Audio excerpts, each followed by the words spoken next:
Lors de la réunion de famille, devant 50 personnes, ma mère a levé son verre, a désigné ma sœur et a dit « Voici la fille qui nous a toujours aimés ». L'autre? Elle n'a jamais levé le petit doigt. Je couvrais leurs prêts hypothécaires et payais leurs factures depuis 9 ans. J'ai souri et je suis parti. Le lendemain matin, j'avais 22 appels manqués. Je m'appelle Cassandra Miller et j'ai 32 ans. Je n'oublierai jamais le moment où ma mère s'est levée lors de notre réunion de famille, a levé son verre devant 50 parents, a désigné ma sœur amie et a annoncé « Voici la fille qui nous a toujours aimés ». L'autre, elle n'a jamais levé le petit doigt. 9 années à payer silencieusement leurs prêts hypothécaires et leurs factures ont défilé devant mes yeux. J'ai simplement souri, attrapé mon sac à main et je suis sorti. Avant de poursuivre mon histoire, j'aimerais savoir d'où vous regardez. Veuillez cliquer sur j'aime et vous abonner si un membre de votre famille a déjà sous-estimé vos contributions. Le lendemain matin, j'avais 22 appels manqués. En grandissant dans la banlieue de l'Ohio, j'ai appris très tôt que ma place dans notre famille était différente de celle de ma sœur Amy, qui avait 4 ans de moins. Nos parents n'ont jamais essayé de cacher leurs préférences. Amy était l'enfant planifié, la petite fille parfaite avec des boucles rebondissantes et un sourire charmant qui ne pouvait rien faire de mal. J'étais la responsable. L'accident pour lequel ils ne se sont jamais vraiment réchauffés. Cassandra, pourquoi ne peux-tu pas être plus comme ta sœur, est devenue la bande-son de mon enfance. Tandis qu'Amy recevait des éloges pour des rubans de participation, mes réussites académiques étaient attendues, reconnues par de brefs hochements de tête et des changements rapides de sujet. Quand j'ai été major de ma promotion, ma mère a commenté que j'aurais dû passer plus de temps à développer des compétences sociales au lieu de me cacher dans les livres. Cette dynamique m'a façonné de manière que je découvre encore en thérapie. Je suis devenue farouchement indépendante, déterminée à prouver ma valeur par la réussite. Chaque récompense, chaque accomplissement était motivé par un besoin désespéré d'une approbation qui n'est jamais venue. Je me suis plongé dans les études, obtenant mon diplôme en tête de ma classe et décrochant une bourse complète pour l'université Columbia à New York. Déménager à New York était à la fois une évasion et une opportunité. Pour la première fois, je pouvais respirer sans la comparaison constante avec Amy. J'ai excellé dans mon programme de finance, décrochant des stages prestigieux qui ont mené à un poste d'analyste junior dans un cabinet respecté.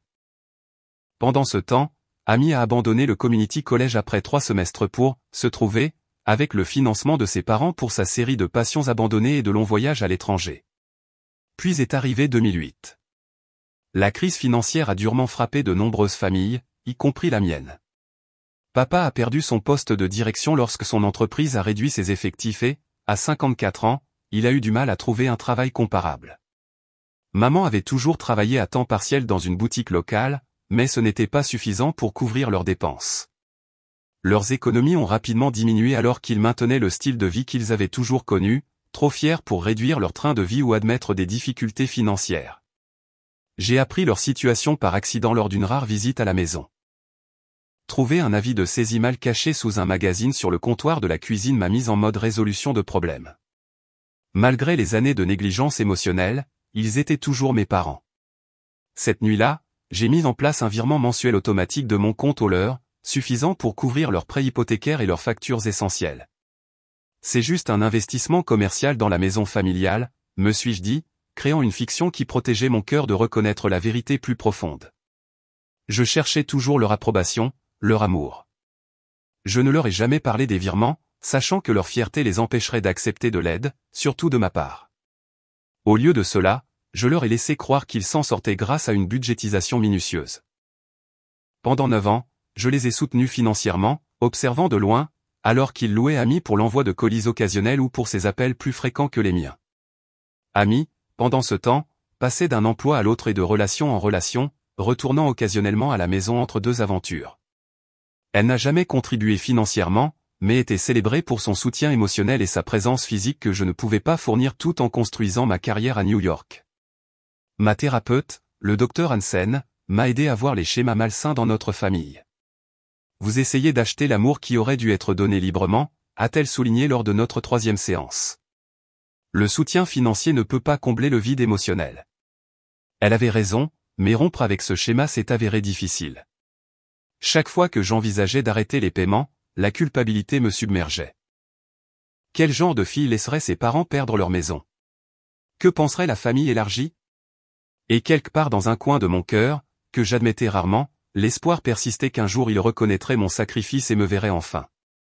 Malgré l'épuisement émotionnel de ma situation familiale, je me suis construit une vie épanouissante à New York. J'ai été promu analyste financier senior, j'ai acheté un condo confortable dans un quartier que j'aimais et j'ai cultivé de véritables amitiés avec des gens qui m'appréciaient pour qui j'étais exactement. Je sortais occasionnellement, bien que mes problèmes de confiance et ma tendance à être une bourreau de travail rendaient difficile le maintien de relations. Ma famille choisie d'amis est devenue mon système de soutien, les personnes qui célébraient mes victoires et me réconfortaient lors des revers sans condition ni comparaison. La réunion annuelle de la famille Miller était une tradition depuis avant ma naissance, organisée chaque été sur la propriété de mes parents. Elle rassemblait la famille élargie de tout le pays pour un week-end de connexion forcée et de compétition à peine voilée pour savoir quels enfants réussissaient le mieux.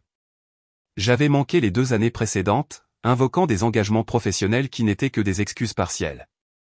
Cette année, le docteur Hansen m'a encouragé à y assister avec des limites claires. L'évitement renforce le pouvoir que ces dynamiques ont sur vous, a-t-elle expliqué lors de notre séance la semaine avant la réunion. L'engagement avec des limites saines est le chemin vers une véritable liberté. Pourtant, j'aurais peut-être refusé si Amy n'avait pas appelé. Maman sera dévastée si tu manques une autre année, a-t-elle dit, sa voix lourde du mélange familier de culpabilité et de jugement.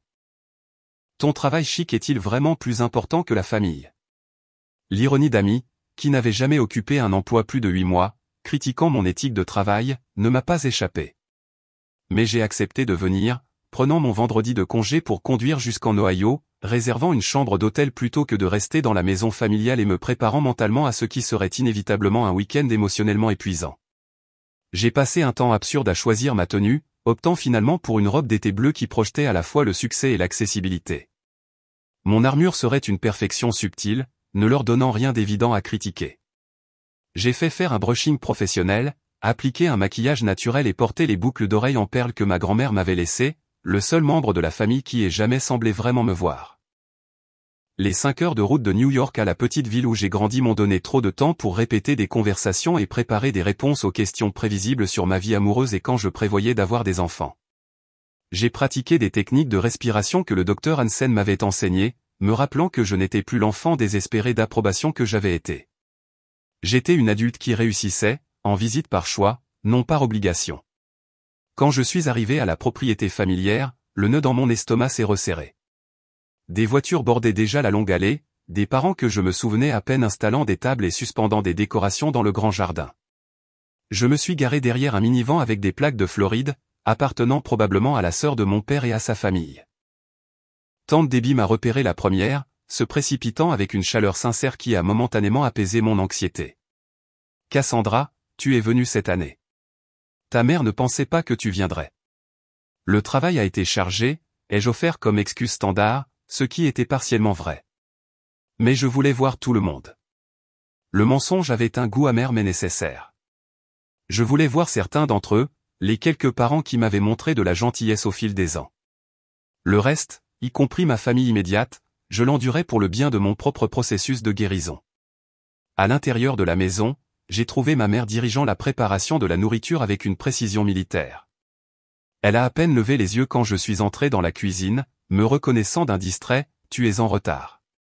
La salade de pommes de terre a besoin d'être remuée. » Pas de bonjour. Pas de merci d'être venu. Juste une assignation de tâches immédiate qui m'a rappelé ma place dans la hiérarchie.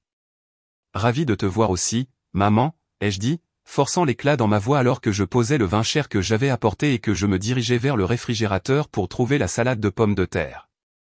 Mon père est entré, me faisant une accolade maladroite avant de me demander immédiatement si j'avais vu le nouveau grill qu'il avait acheté. Le message non dit était clair, ne crée pas de tension avec ta mère, reste en surface. J'ai hoché la tête et exprimé un intérêt approprié pour le grill, que j'ai réalisé plus tard avoir été acheté avec de l'argent que j'avais indirectement fourni. Amy est arrivé 1 heure plus tard, accueilli par des salutations effusives et des exclamations sur ses nouvelles mèches. Désolé, je n'ai pas pu aider à l'installation, a-t-elle annoncé à un rejet général de ses excuses. Le trafic de Cincinnati était horrible. Tu es là maintenant, ma chérie. C'est tout ce qui compte, a dit notre mère en l'embrassant chaleureusement. Le contraste avec mon accueil était frappant mais familier. Tout au long de l'après-midi, j'ai aidé à installer les tables, à arranger les fleurs et à préparer la nourriture aux côtés de mes tantes et cousines. J'ai entendu ma mère dire à tante Debbie à quel point Amy avait été un roc pour eux pendant la période financière difficile après que papa ait perdu son emploi.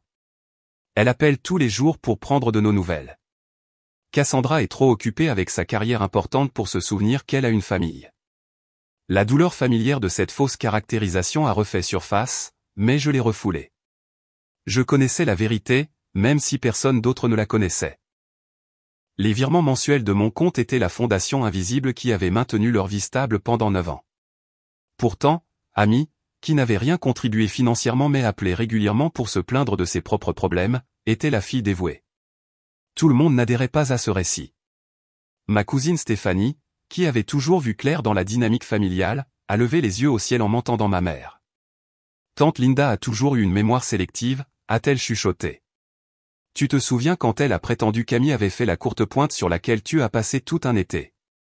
Ce petit moment de validation de la part de Stéphanie était comme de l'oxygène. Il y avait des gens qui voyaient la vérité, même si ce n'était pas ceux dont j'avais passé une vie à chercher la reconnaissance. Le soir, le jardin avait été transformé avec des guirlandes lumineuses, des nappes et des centres de table. Les parents continuaient d'arriver, se saluant avec des degrés variables d'enthousiasme sincère. Je me déplaçais dans l'espace comme un fantôme, présente mais en quelque sorte séparée, observant les rituels familiaux avec une nouvelle clarté. La façon dont certains parents étaient adulés tandis que d'autres étaient subtilement rejetés, les comparaisons constantes entre cousins, la compétition tacite qui transformait même les compliments en armes. En thérapie, j'avais commencé à comprendre que ces dynamiques n'étaient pas uniques à ma relation avec mes parents. Elles imprégnaient tout le système familial élargi, avec des favoris et des boucs émissaires clairement établis à travers les générations.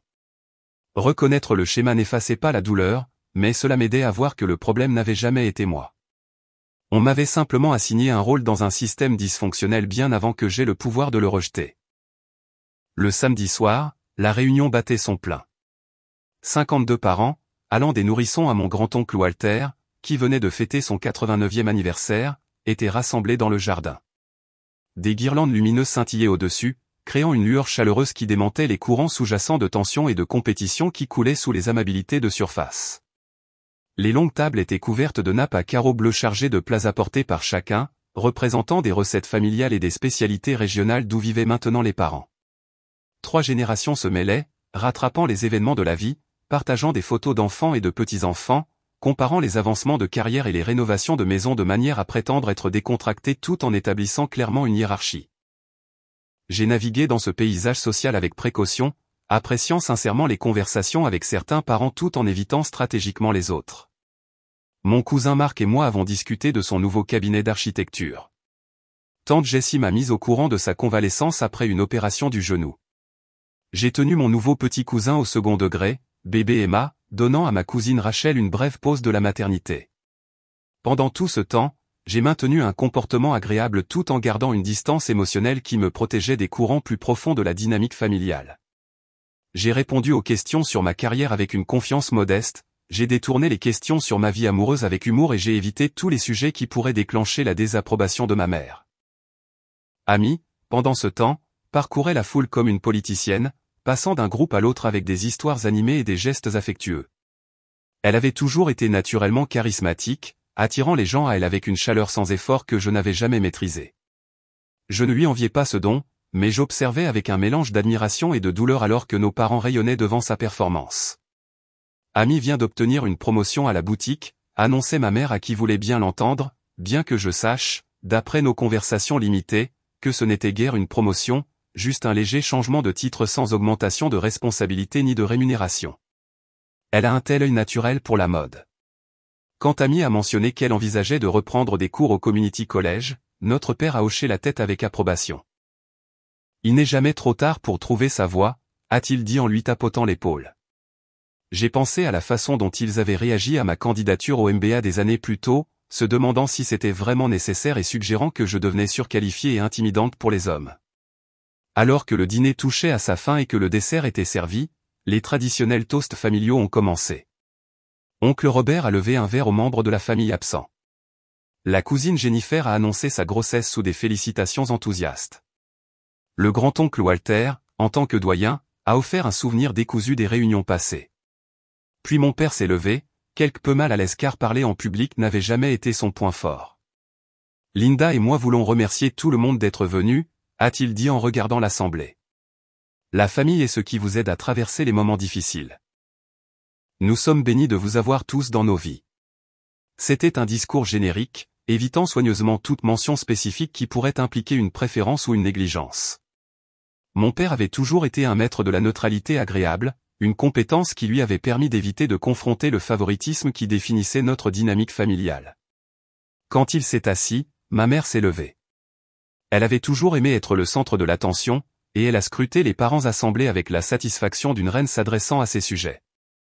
À 58 ans, elle restait une femme séduisante qui travaillait dur pour entretenir son apparence. Ses cheveux méchés parfaitement coiffés, sa robe d'été soigneusement choisie pour la flatter. « Je veux porter un toast à mes filles », a-t-elle commencé, et quelque chose dans son ton a immédiatement déclenché des signaux d'alarme. Je me suis redressé sur mon siège, me préparant instinctivement à ce qui allait arriver. La maternité a été la plus grande bénédiction de ma vie, a-t-elle poursuivi, sa voix portant à travers l'assemblée maintenant silencieuse.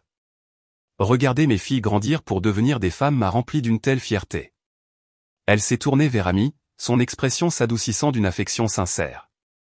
Amy, tu as été notre joie constante, notre fille fidèle qui nous a soutenus à travers chaque défi. Amy rayonnait, s'imprégnant des louanges comme une fleur se tournant vers le soleil. J'ai maintenu mon expression agréable, ayant depuis longtemps perfectionné l'art de masquer la douleur en public. Voici la fille qui nous a toujours aimés, a déclaré ma mère en levant son verre plus haut vers Amy. Puis elle s'est légèrement tournée, son regard me trouvant avec une froideur qui avait encore le pouvoir de blesser. L'autre? Elle n'a jamais levé le petit doigt pour cette famille. Les mots flottaient dans l'air comme des objets physiques. 50 pères Dieu se sont tournés vers moi. Les expressions allaient de l'embarras à la curiosité en passant par le malaise. Le bruit de fond des enfants jouant à l'autre bout du jardin semblait soudainement anormalement fort par contraste avec le silence qui s'était abattu sur le rassemblement des adultes. 9 ans. 9 ans de virements mensuels qui avaient empêché la saisie de leur maison. 9 ans à payer les factures d'électricité, les impôts fonciers, les primes d'assurance. 9 ans à leur permettre de maintenir leur style de vie et leur fierté tout en ne recevant que critiques et comparaisons en retour. Pendant un instant, j'ai envisagé de me lever et d'énumérer chaque paiement, chaque sacrifice, chaque fois que j'avais choisi leurs besoins avant mes propres désirs. J'ai imaginé le choc sur leur visage, la prise de conscience inconfortable se dessinant sur ceux de la famille élargie, que le récit qu'ils avaient accepté était construit sur des mensonges. Mais à ce moment d'humiliation publique, j'ai trouvé une clarté inattendue. Aucune révélation, aucune preuve, aucune confrontation dramatique ne changerait la vérité fondamentale, ma mère ne m'avait jamais vu et elle ne le ferait jamais.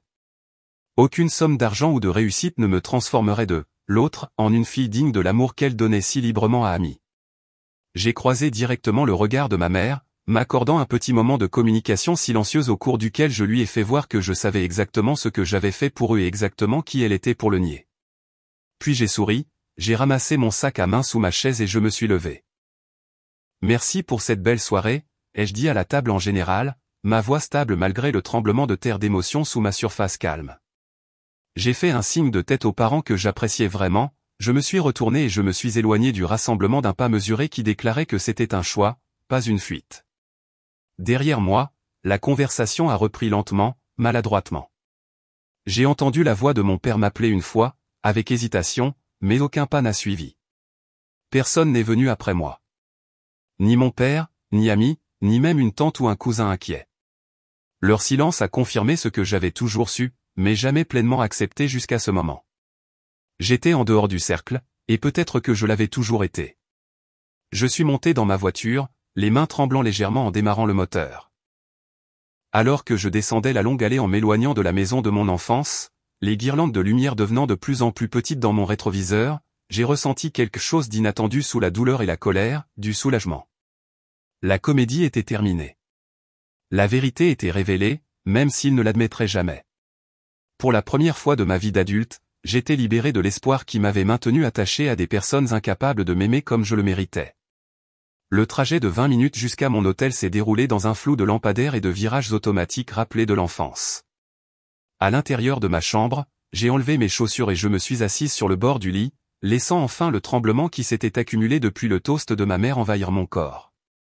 Je ne pleurais pas exactement, mais je ressentais des vagues d'émotions trop complexes pour de simples larmes. La colère est venue en premier, chaude et clarifiante. Comment osait-elle? Après tout ce que j'avais sacrifié, comment osait-elle se tenir devant toute notre famille élargie et effacer mes contributions? Les paiements hypothécaires, les impôts fonciers, les factures de services publics, l'assurance automobile, les réparations de la maison, les frais médicaux non couverts par l'assurance. Tout cela fourni silencieusement mois après mois, année après année, sans reconnaissance ni gratitude. Sous la colère se cachait une émotion plus profonde et plus douloureuse, le deuil. Non seulement pour l'humiliation de ce soir, mais pour toute une vie à chercher l'approbation de personnes constitutionnellement incapables de la donner. Pour la petite fille qui avait tant essayé de mériter un amour qui aurait dû être donné sans condition. Pour la jeune femme qui s'était pliée en quatre pour prouver sa valeur. Pour toute l'énergie et les ressources que j'avais versées dans un trou noir d'approbation parentale qui ne serait jamais comblé. Mon téléphone a vibré à plusieurs reprises dans mon sac à main, des notifications et des appels arrivant en succession rapide alors que la famille digérait ce qui s'était passé. Je l'ai éteint sans regarder l'écran. Quel que soit le drame qui se déroulait à la réunion, je n'en ferai pas partie ce soir. Pour une fois, j'allais donner la priorité à mon propre bien-être émotionnel plutôt qu'aux attentes familiales. J'ai fait couler un bain chaud, en y versant les sels de bain à la lavande que j'avais emportés. En me prélassant dans l'eau fumante, j'ai commencé le processus de me démêler mentalement du réseau d'obligations et de culpabilité qui avait défini ma relation avec mes parents. Les virements mensuels qui avaient semblé être un devoir filial se sont révélés être des paiements pour une approbation qui n'est jamais venue. Le soutien financier était devenu mon substitut à la connexion émotionnelle que je désirais mais que je ne pouvais pas créer par un engagement direct. Le docteur Hansen essayait de m'aider à voir cela depuis des mois. Votre soutien financier permet le dysfonctionnement, avait-elle dit lors de notre dernière séance. Il maintient l'illusion que leurs choix de vie sont durables sans qu'ils aient besoin de changer ou de grandir. Elle avait raison. En couvrant silencieusement leurs dépenses, j'avais non seulement permis leur irresponsabilité financière, mais aussi leur stagnation émotionnelle. Ils n'avaient jamais eu à faire face aux conséquences de leurs choix ni à examiner la dynamique qui avait poussé leur fille aînée à maintenir ses distances tout en finançant leur style de vie. Cette nuit-là, dans la chambre d'hôtel, j'ai pris une décision. Les virements s'arrêteraient. 9 ans, c'était assez. Ils étaient tous les deux encore assez jeunes pour travailler, pour déménager dans plus petit, pour faire les ajustements qu'ils avaient évités grâce à ma subvention silencieuse. Ce ne serait pas de la cruauté, mais de la clarté, pas une punition, mais une étape nécessaire vers des relations plus saines pour nous tous. J'ai dormi étonnamment bien, la décision apportant une paix que je n'avais pas attendue. Le matin, j'ai commandé le petit déjeuner en chambre et j'ai finalement rallumé mon téléphone, me préparant aux retombées. 22 appels manqués, 37 SMS, 5 messages vocaux, la preuve numérique d'une famille en plein chaos. J'ai commencé par les SMS, parcourant rapidement des variations de « ça va » et « qu'est-ce qui s'est passé » de cousins et de tantes. Ami avait envoyé cet message de plus en colère, commençant par « comment as-tu pu embarrasser maman comme ça » et escaladant jusqu'à « tu dois toujours tout ramener à toi. » Mon père avait envoyé un seul texto « s'il te plaît, appelle quand tu pourras ». Les messages vocaux en révélaient davantage. Mon père, mal à l'aise mais désolé. Cassandra, ta mère ne le pensait pas comme ça à sonner. S'il te plaît, reviens pour qu'on puisse en parler en famille. Ami, indigné et sur la défensive. Je n'arrive pas à croire que tu sois parti pendant le toast de maman. Sais-tu à quel point elle est contrariée? Tu fais toujours ça. Tu mets toujours tes sentiments au-dessus de ceux de tout le monde. Rappelle-moi. Tante Debbie, la sœur de mon père, semblait sincèrement inquiète. Ma chérie, je ne sais pas ce qui se passe, mais ce n'était pas juste. Appelle-moi si tu as besoin de parler. Je suis là pour toi. Le message le plus éclairant venait de la sœur de ma mère, tante Patricia, qui avait toujours maintenu une distance polie avec les drames familiaux. Cassandra, les choses sont devenues très étranges après ton départ. Ta cousine Stéphanie a mentionné quelque chose à propos de ton aide financière à tes parents pendant la récession. Est-ce vrai? Parce que ta mère a toujours dit à tout le monde qu'Amy les soutenait. Rappelle-moi, s'il te plaît. Je pense qu'il y a plus à cette histoire que ce que nous savions tous. Le dernier message vocal était de Stéphanie elle-même. Cass, je suis tellement désolé de ce qui s'est passé. Après ton départ, j'ai un peu perdu les pédales et j'ai dit à tout le monde que j'avais vu les relevés bancaires cette fois où j'ai séjourné chez toi à New York. J'espère que c'était OK. Les gens devraient savoir la vérité. Appelle-moi. La famille a des conversations très intéressantes en ce moment. Je me suis souvenu du week-end où Stéphanie avait séjourné chez moi 2 ans plus tôt. J'examinais mes dossiers financiers pour les impôts, y compris les 9 ans de virement à mes parents. Stéphanie avait vu les relevés sur mon bureau et m'avait posé des questions, et dans un rare moment de transparence, j'avais expliqué la situation. Elle avait gardé ma confidence jusqu'à présent. Pendant que je traitais ces messages, mon téléphone a de nouveau sonné. C'était tante Patricia. J'ai hésité, puis j'ai répondu. Cassandra, Dieu merci. Tu vas bien? Je vais bien, tante Patricia, ai-je dit, surprise par l'inquiétude sincère dans sa voix. Nous n'avions jamais été particulièrement proches. Je ne sais pas comment demander ça délicatement, alors je vais juste demander. As-tu soutenu financièrement tes parents depuis que Michael a perdu son emploi? La franchise de la question m'a prise au dépourvu. Pendant 9 ans, j'avais maintenu la fiction que mes parents s'en sortaient seuls. L'habitude de la protection était forte. Pourquoi demandes-tu ça, ai-je esquivé? Parce qu'après ton départ hier soir, l'enfer s'est déchaîné, a-t-elle dit sans détour. Stéphanie a dit à tout le monde qu'elle avait vu la preuve que tu payais le prêt hypothécaire de tes parents depuis des années. Ta mère l'a nié, mais ensuite ton père a admis que c'était vrai. Amy semblait vraiment choquée, ce qui me fait penser qu'elle ne le savait pas non plus, ou qu'elle mentait aussi. Je ne sais plus. L'image de cette confrontation se déroulant sans moi était surréaliste. Après des années de soutien silencieux, la vérité avait éclaté en mon absence. C'est vrai, ai-je finalement reconnu. Je les aide depuis 2008. Des virements mensuels pour couvrir le prêt hypothécaire et les factures. 9 ans, a soufflé tante Patricia. Pendant tout ce temps, Linda a raconté à tout le monde qu'Amy était celle qui les aidait à joindre les deux bouts, que tu étais trop égoïste et carriériste pour te soucier de leurs difficultés. La confirmation de ce que je soupçonnais mais n'avais jamais entendu directement m'a provoqué une vague de nausée. Non seulement ma mère n'avait pas reconnu mon soutien, mais elle en avait activement attribué le mérite à Amy. Est-ce qu'Amy le savait, ai-je demandé, la question qui se formait depuis que j'avais écouté les messages vocaux. Elle prétend que non, a dit tante Patricia, le scepticisme évident dans son ton. Elle dit qu'elle pensait que l'argent venait de ses contributions occasionnelles. Mais Cassandra, elle leur rendait visite régulièrement. Elle devait savoir que leur style de vie ne correspondait pas à leurs revenus. Nous avons parlé pendant près d'1 heure. Tante Patricia a comblé les détails de ce qui s'était passé après mon départ. La réunion de famille s'était transformée en faction, certains défendant ma mère, d'autres exigeant des explications, et beaucoup simplement mal à l'aise avec l'étalage public des secrets de famille. Au moment où nous avons terminé, j'avais une image plus claire de la dynamique familiale qui était cachée sous la surface depuis des années. Ma mère avait non seulement rejeté mes contributions, mais avait activement construit un récit dans lequel Amy était la fille solidaire et j'étais la froide et distante qui les avait abandonnés pour ma carrière. Mon père connaissait la vérité, mais avait choisi la voie de la moindre résistance, permettant à la fiction de persister plutôt que de confronter sa femme. Et Amy, que ce soit par ignorance volontaire ou complicité active, avait accepté le crédit d'un soutien qu'elle n'avait jamais fourni. Alors que je faisais ma valise pour quitter l'hôtel, mon téléphone a de nouveau sonné. Cette fois, c'était mon père. Nous devons parler, a-t-il dit sans préambule. Nous tous. Peux-tu venir à la maison? J'ai envisagé de refuser, de retourner directement à New York et de les laisser gérer les conséquences de années de tromperie. Mais quelque chose dans sa voix, une note de remords sincère peut-être, m'a fait reconsidérer. Je vous rejoindrai, mais pas à la maison, ai-je dit fermement. Le dîner sur Main Street. Dans 1 heure. Il était temps d'avoir une conversation qui n'avait que trop tardé. Le Garrison S. Dîner était une institution dans notre petite ville depuis les années 1950.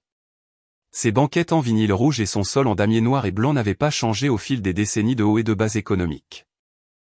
Je suis arrivé en avance, choisissant délibérément une banquette dans le coin arrière qui offrirait un peu d'intimité tout en étant dans un lieu public où les explosions émotionnelles seraient contenues. J'ai commandé un café et j'ai attendu, une enveloppe en manille sur la table à côté de moi contenant les impressions de 9 ans de virement bancaire. Je m'étais arrêté au centre d'affaires de l'hôtel pour les imprimer, voulant des preuves physiques qui ne pourraient être ni rejetées ni réinterprétées. Mes parents sont arrivés les premiers. Ma mère, l'air inhabituellement débraillé, les yeux gonflés par le manque de sommeil ou les pleurs. Mon père paraissait plus âgé, en quelque sorte. Ses épaules voûtées comme sous un poids physique. Ils se sont glissés dans la banquette en face de moi, aucun des deux ne croisant vraiment mon regard. Ami est en route, a dit mon père, brisant le silence inconfortable. Elle devait d'abord déposer quelque chose. J'ai hoché la tête, prenant une gorgée de mon café. Laisse-les s'asseoir avec ce malaise, ai-je pensé. Je l'ai porté pendant des années. Ami est arrivé 10 minutes plus tard. Son expression, un mélange de défensive et d'incertitude. Elle a hésité avant de s'asseoir à côté de nos parents, créant une division visuelle dans la banquette, eux contre moi. C'était une représentation juste de la dynamique familiale que j'avais ressentie mais jamais vue illustrée si clairement. La serveuse est venue prendre leur commande, des banalités et des tactiques dilatoires. Quand elle est partie, j'ai décidé de prendre le contrôle de la conversation que j'avais évitée pendant 9 ans. Je vous soutiens financièrement depuis que papa a perdu son emploi, ai-je dit, ma voix calme et directe. Des virements mensuels pour couvrir le prêt hypothécaire, les services publics, les impôts fonciers, l'assurance et diverses urgences. 9 ans de soutien financier que maman a publiquement déclaré n'avoir jamais eu lieu. Ma mère s'est immédiatement hérissée. Tu nous as abandonnés. Tu as déménagé à New York et tu appelais ou visitais à peine. Ami était là pour nous émotionnellement, ce qui est bien plus important que l'argent. Je ne vous ai pas abandonné. J'ai construit une carrière qui m'a permis de vous soutenir sans compromettre mon indépendance, ai-je répondu. Et je n'ai jamais demandé de crédit ou de gratitude. Mais je ne m'attendais pas à être publiquement humilié et à voir mes contributions non seulement ignorées, mais explicitement niées. J'ai ouvert l'enveloppe en manille et j'ai placé les relevés bancaires sur la table. 9 ans de preuves disposées par ordre chronologique. Chaque mois pendant 9 ans. Même quand je remboursais mes prêts étudiants, même quand j'ai eu besoin d'une chirurgie dentaire et que j'ai dû la financer parce que mes fonds disponibles allaient à vous. Mon père a tendu la main vers les relevés, ses mains tremblant légèrement alors qu'il examinait la preuve de mon soutien silencieux. Cassandra, nous ne t'avons pas demandé de faire ça. Non, vous ne l'avez pas fait. Je l'ai proposé parce que je me souciais, parce que malgré tout, vous êtes ma famille. Mais vous avez accepté chaque paiement sans poser de questions, maintenu un style de vie que vous ne pouviez pas vous permettre, puis avez permis à maman de dire à tout le monde que je n'avais jamais levé le petit doigt pendant qu'Ami était censée vous soutenir. Ami, qui était restée inhabituellement silencieuse, a soudainement levé les yeux des relevés bancaires. Je les ai soutenus, a-t-elle insisté. J'appelais tous les jours. Je rendais visite chaque semaine. J'apportais des courses et j'aidais à la maison. Et cela compte, ai-je reconnu. Le soutien émotionnel et la présence sont précieux. Mais ne t'es-tu jamais demandé comment ils ont gardé la maison après que papa ait perdu son emploi? Comment ils se sont permis des vacances et des rénovations avec un travail à temps partiel dans le commerce et des missions de conseil occasionnels? Un éclair de malaise a traversé son visage, rapidement remplacé par la défensive.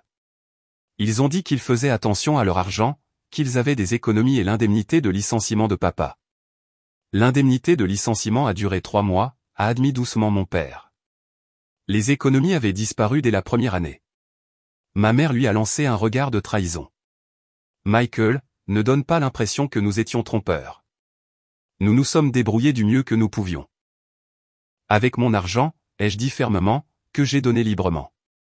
Mais le problème n'est pas le soutien financier en soi. C'est le récit que vous avez créé autour. L'histoire que vous avez racontée à la famille, Camille était la fille solidaire tandis que j'étais froide et distante. Le toast d'hier soir où vous avez explicitement déclaré « Je n'ai jamais levé le petit doigt pour cette famille ». Le visage de ma mère a rougi de colère et d'embarras. Tu as toujours pensé que tu étais meilleur que nous avec ton diplôme chic et ton travail dans une grande ville. Ami, elle, se soucie vraiment de la famille.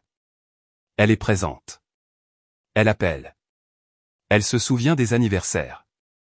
Linda, est intervenu mon père, sa voix plus forte que je ne l'avais entendue depuis des années. Ça suffit. Les relevés bancaires sont juste ici. Cassandra nous maintient à flot depuis 9 ans pendant que nous prétendions à tout le monde, y compris à nous-mêmes, que nous nous en sortions seuls. La rare contradiction de mon père a momentanément réduit ma mère au silence. Dans la pause, j'ai rassemblé mes pensées. Je ne suis pas venu ici pour des excuses que je sais que je ne recevrai pas, ai-je dit calmement. Je suis venu vous informer de 2 choses. Premièrement, les virements mensuels s'arrêteront avec effet immédiat. Vous avez eu 9 ans pour vous adapter à la perte d'emploi de papa. Il est temps de faire les changements nécessaires pour vivre selon vos moyens réels. Tu ne peux pas nous couper les vivres comme ça, s'est exclamé ma mère, attirant les regards des clients voisins. C'est cruel et vindicatif. Ce n'est ni l'un ni l'autre. C'est une limite saine que j'aurais dû établir il y a des années. Ce qui m'amène à mon deuxième point. Je me retire de cette dynamique familiale. Je ne participerai plus à une relation où je suis constamment dévalorisé, comparé et manipulé. Alors, tu nous abandonnes encore, a dit amèrement Amy. Tu fuis quand les choses deviennent difficiles. Non, Amy. Je choisis d'investir mes ressources émotionnelles et financières dans des relations mutuelles et respectueuses. J'ai passé 32 ans à essayer de mériter un amour qui aurait dû être donné sans condition. J'ai fini d'essayer. Mon père avait l'air vraiment affligé. Cassandra, s'il te plaît. Nous pouvons surmonter ça. Les familles ont des désaccords, mais nous sommes toujours une famille. Être une famille devrait signifier plus que l'ADN et l'obligation, ai-je répondu. Cela devrait signifier l'honnêteté, le respect et un soutien qui va dans les deux sens. Quand vous et maman serez prêts pour ce genre de relation, vous pourrez me contacter. D'ici là, j'ai besoin de distance. Je me suis levé pour partir, ramassant les relevés bancaires et les remettant dans l'enveloppe. Ma mère est restée silencieuse, son expression un mélange de colère et de calcul que je reconnaissais des confrontations de mon enfance. Elle était déjà en train de formuler le récit qu'elle raconterait aux autres sur cette conversation, se présentant comme la victime d'une fille ingrate. Et la maison ? A soudainement demandé Amy, les implications pratiques de mon retrait financier commençant à lui apparaître. Que adviendra-t-il de la maison ? Cela dépendra des choix qu'ils feront, ai-je dit. Ils pourraient déménager dans plus petit, dans leur budget. Papa pourrait chercher du travail plutôt que de prendre une retraite anticipée. Maman pourrait augmenter ses heures à la boutique. Il y a des options qui n'impliquent pas que je subventionne un style de vie construit sur les apparences. La réalité de leur situation se lisait enfin sur leur visage. Pendant 9 ans, j'avais été la fondation invisible soutenant un château de cartes qui était sur le point de s'effondrer sans ma contribution continue. J'ai assez payé, ai-je dit doucement, financièrement et émotionnellement. Il est temps que j'arrête. En sortant du dîner dans la brillante journée d'été, je me sentis plus légère que je ne l'avais été depuis des années. La confrontation n'avait pas apporté la conclusion émotionnelle que les films d'Hollywood pourraient suggérer, mais elle avait établi une vérité et une limite qui façonneraient tout ce qui viendrait ensuite dans notre histoire familiale compliquée. Retourner à New York après la débâcle de la réunion de famille, c'était comme sortir d'un long tunnel pour voir la lumière du jour. Mon appartement, avec ses meubles soigneusement choisis et sa vue sur la ville que j'avais faite mienne, représentait tout ce que j'avais construit pour moi-même malgré les courants émotionnels sous-jacents qui avaient menacé de me tirer vers le bas pendant tant d'années. Le premier mois après avoir coupé les liens financiers avec mes parents a été étrangement productif. L'énergie dont je ne réalisais pas qu'elle était drainée par la dynamique familiale est soudainement devenue disponible pour d'autres aspects de ma vie. J'ai pris des projets supplémentaires au travail, gagnant la reconnaissance de la direction et me positionnant pour la promotion que je visais. J'ai rejoint un club d'aviron, trouvant une joie inattendue dans les petites heures du matin sur la rivière. L'effort physique me vidait l'esprit d'une manière que la thérapie seule n'avait pas réussi à faire. Le docteur Hansen a immédiatement noté le changement. Vous vous asseyez différemment, a-t-elle observé lors de notre première séance après la réunion. Vos épaules ne portent plus le poids des attentes de vos parents. De loin, j'ai observé les conséquences de ma décision se dérouler à travers des textos occasionnels de tante Patricia et de Stéphanie, qui étaient devenus des alliés inattendus. Mes parents ont mis leur maison en vente en quelques semaines, incapables de maintenir les paiements hypothécaires sans mon soutien. Ils ont trouvé une plus petite maison de ville dans un quartier moins prestigieux. La réduction de la taille de leur logement, un symbole visible de l'ajustement forcé par la réalité financière. Amy, confrontée à la vérité de la situation de nos parents, a dû recalibrer son propre rôle dans la famille. Selon Stéphanie, elle était retournée vivre temporairement avec eux pour aider à la transition, mais trouvait la réalité quotidienne de leurs attentes difficiles sans moi comme tampon et filet de sécurité financier. Pour la première fois de sa vie d'adulte, elle a pris un emploi à temps plein plutôt que les postes à temps partiel qui lui avaient permis la liberté dont elle avait toujours joui. Ma mère a tenté de me contacter plusieurs fois au cours de ces premiers mois, ses approches évoluant alors qu'elle testait différentes stratégies pour reprendre le contrôle. Les premiers messages de colère m'accusant d'abandon ont cédé la place à des rappels culpabilisants de tout ce qu'elle avait sacrifié en tant que mère. Lorsque ceux-ci n'ont pas suscité de réponse, elle a essayé d'agir comme si de rien n'était, envoyant des textos décontractés sur les nouvelles du quartier ou des questions sur des recettes, comme si notre relation était normale et intacte. J'ai maintenu ma limite avec un message simple et cohérent: je suis ouverte à reconstruire notre relation lorsque vous serez prête à reconnaître le passé honnêtement et à vous engager dans un respect mutuel à l'avenir. Ces réponses ont clairement indiqué que ce moment n'était pas encore arrivé. Mon père a pris contact séparément, ses approches plus sincères bien que toujours limitées par son schéma de toute une vie d'évitement des conflits. J'aurais dû te défendre, a-t-il admis dans un email arrivé 3 mois après la réunion. Pas seulement lors du toast, mais tout au long de ton enfance. Je t'ai manqué en tant que père en permettant au favoritisme de ta mère de rester incontesté. C'était la communication la plus honnête que nous ayons jamais partagée, et j'ai répondu avec la même franchise, sans l'absoudre complètement ni fermer la porte à une réconciliation potentielle. Nous avons commencé une correspondance timide, prudente et mesurée, mais plus authentique que notre relation ne l'avait jamais été. À l'approche des fêtes, avec leurs complexités émotionnelles inévitables, j'ai fait des choix conscients sur comment et avec qui je passerai mon temps. J'ai décliné l'invitation gênante à Thanksgiving dans la nouvelle maison de ville de mes parents, optant plutôt pour organiser un dîner de famille choisi dans mon appartement pour des amis qui, comme moi, avaient des relations compliquées avec leur famille biologique. La période de Noël a apporté des décisions plus difficiles. Tante Patricia m'a invité chez elle pour le réveillon de Noël, où de nombreux membres de la famille élargie se réuniraient. Tes parents ne seront pas là, m'a-t-elle assuré. Mais beaucoup d'entre nous aimeraient te voir et continuer à reconstruire ces liens. J'ai accepté, trouvant une joie inattendue à renouer avec des parents qui m'avaient tendu la main après avoir appris la vérité sur mon soutien silencieux à mes parents. Des relations qui avaient été au mieux superficielles développaient une nouvelle profondeur basée sur le respect mutuel et un intérêt sincère plutôt que sur l'obligation. 6 mois après l'incident de la réunion, j'ai rencontré quelqu'un. David était un avocat d'affaires que j'ai rencontré lors d'une collecte de fonds caritative. Son intelligence et sa confiance tranquille m'ont immédiatement séduite. Notre relation s'est développée avec une santé qui contrastait vivement avec mes tentatives romantiques précédentes, qui avaient toujours été minées par mon incapacité à croire que j'étais vraiment digne d'amour. Tu sais ce que j'ai remarqué en premier chez toi, a-t-il demandé un soir alors que nous marchions le long de la rivière Hudson. À quel point tu semblais complètement toi-même. Pas de performance, pas de besoin désespéré d'impressionner, juste de l'authenticité. J'ai souri, reconnaissant que cette qualité qu'il admirait était relativement nouvelle. Un résultat durement acquis des limites que j'avais établies et de l'estime de soi que je revendiquais enfin. C'est un développement récent, ai-je admis en partageant une partie de mon histoire familiale. Se défendre n'est pas égoïste, a-t-il dit après avoir écouté attentivement. C'est nécessaire pour toute relation saine. On ne peut pas vraiment donner aux autres à partir d'un puits vide. Sa compréhension a validé les choix difficiles que j'avais faits. Pour la première fois, je construisais une relation sans la lentille déformante de ma dynamique familiale colorant mes perceptions et mes réactions. Le cap des 6 mois a également apporté un développement inattendu de la part d'Amy. Elle a appelé un soir, sa voix dépourvue du ton défensif qui avait caractérisé notre dernière interaction. Je ne savais pas, a-t-elle dit sans préambule. Pour l'argent, je veux dire. Je ne savais vraiment pas que tu les soutenais depuis toutes ces années. Qu'est-ce que tu pensais qu'il se passait, ai-je demandé, sincèrement curieuse de sa perspective. Je pensais qu'il se débrouillait seul, a-t-elle admis. Papa mentionnait occasionnellement des missions de conseil. Maman parlait de promotion à la boutique. Il n'avait jamais l'air de s'inquiéter pour l'argent, alors je n'ai jamais posé de questions.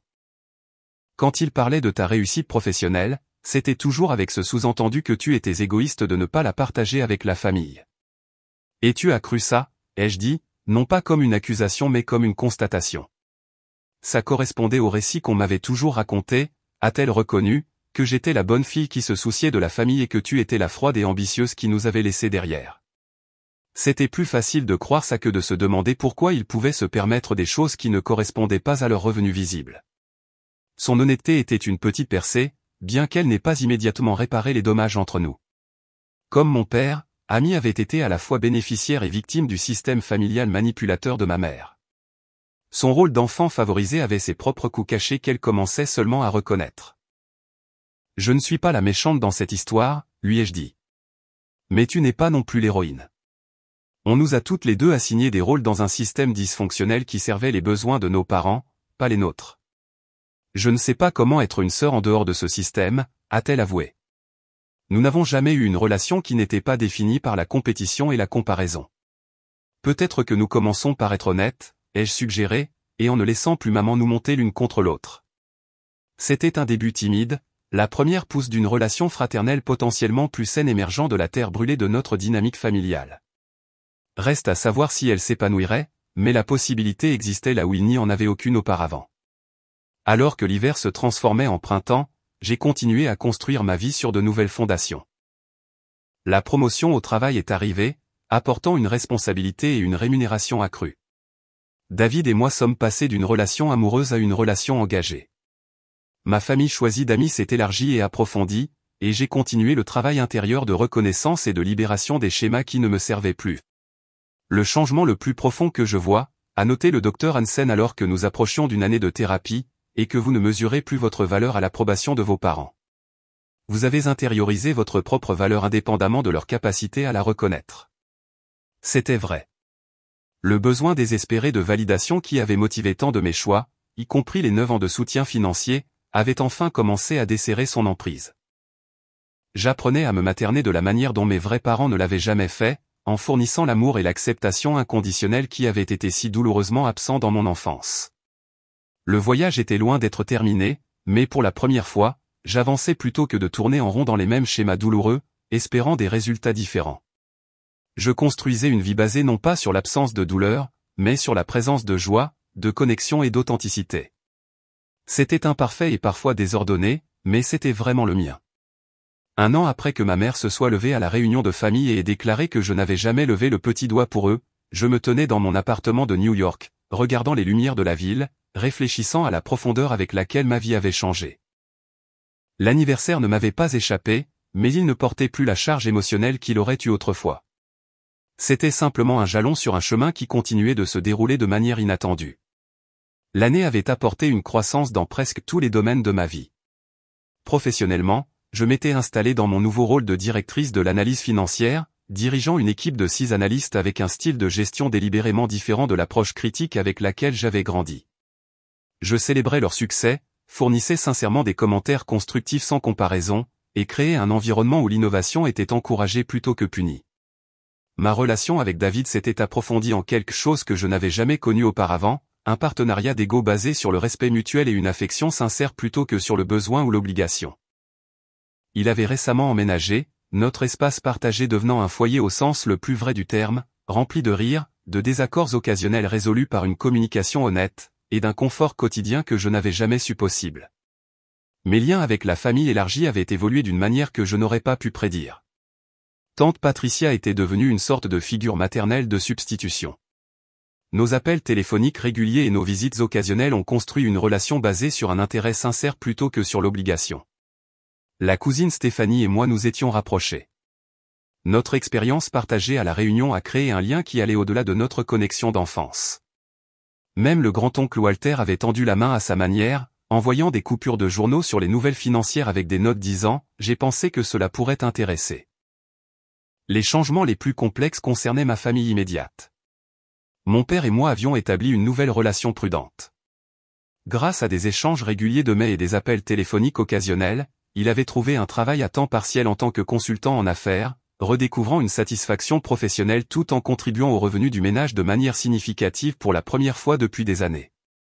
Nos conversations restaient principalement superficielles, mais des moments de connexion sincère perçaient parfois la distance habituelle. « Je suis fier de toi, Cassandra », a-t-il dit lors d'un appel téléphonique. Les mots que j'avais aspiré à entendre tout au long de mon enfance, arrivant enfin dans ma trentaine. Pas seulement pour ta réussite professionnelle, mais pour avoir eu le courage de briser des schémas que je n'ai jamais pu. Ma mère est restée la plus résistante au changement. Incapable ou peu disposée à reconnaître son rôle dans le dysfonctionnement familial, elle avait construit un nouveau récit sur les événements de l'année précédente, se présentant comme la victime d'un malentendu disproportionné. Selon tante Patricia, elle disait aux parents que j'avais surréagi à un toast inoffensif et que je punissais toute la famille pour un simple malentendu. Je maintenais un contact minimal avec elle, de brefs appels téléphoniques pour les fêtes et les anniversaires qui restaient soigneusement dans les limites que j'avais établies. Elle continuait de tester ses limites, faisant des commentaires occasionnels conçus pour provoquer la culpabilité ou l'obligation. Mais j'avais développé la capacité de reconnaître ces tentatives sans me laisser entraîner dans les anciens schémas. Votre guérison ne dépend pas de sa reconnaissance, m'a rappelé le docteur Hansen lors d'une de nos séances désormais mensuelles. Ce serait pratique, mais la vraie guérison vient de l'intérieur, de la reconnaissance de votre propre valeur, qu'elle la valide ou non. Ami et moi construisions une relation indépendante de nos parents pour la première fois de notre vie. C'était maladroit et incertain, nous apprenions toutes les deux à nous comporter en adultes sans le cadre comparatif qui avait défini nos interactions d'enfance. Nous avions commencé à nous retrouver pour déjeuner tous les quelques mois lorsque son travail l'amenait à New York, naviguant prudemment vers une amitié potentielle qui pourrait un jour ressembler à une véritable sororité. Les conséquences financières de la fin de mon soutien avaient forcé des changements nécessaires dans le style de vie de mes parents. Ils s'étaient adaptés à leur plus petite maison, avaient réduit leurs dépenses discrétionnaires et avaient fait face à la réalité de leur niveau de revenu réel plutôt qu'au style de vie gonflé que mes contributions avaient maintenu. Selon Ami, il y avait eu des moments d'ajustement difficiles, mais finalement, l'honnêteté était plus saine que les faux-semblants qu'ils avaient maintenus pendant tant d'années. Quant à moi, j'avais réorienté l'argent précédemment envoyé à mes parents vers des investissements dans mon propre avenir et des causes auxquelles je croyais. J'ai créé un fonds de bourse d'études dans mon alma mater, spécialement conçu pour les étudiants qui, comme moi, étaient les premiers de leur famille à fréquenter l'université.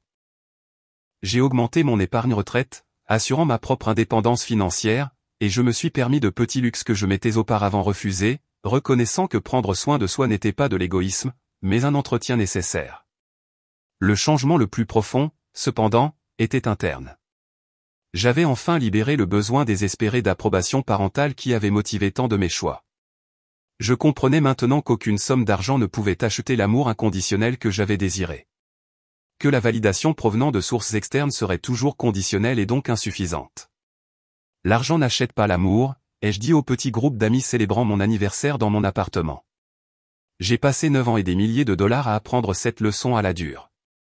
David m'a serré la main, comprenant le parcours derrière cette simple déclaration. Mes amis, qui avaient entendu des versions de mon histoire au fil de l'année, ont hoché la tête en reconnaissance de cette sagesse durement acquise. Alors que la célébration de mon anniversaire touchait à sa fin et que les invités commençaient à partir, j'ai vérifié mes emails et j'ai trouvé une invitation de tante Patricia à la prochaine réunion de famille. Beaucoup d'entre nous aimeraient y voir, écrivait-elle. Mais tout le monde comprend si tu n'es pas prête. La guérison familiale se fait à son propre rythme.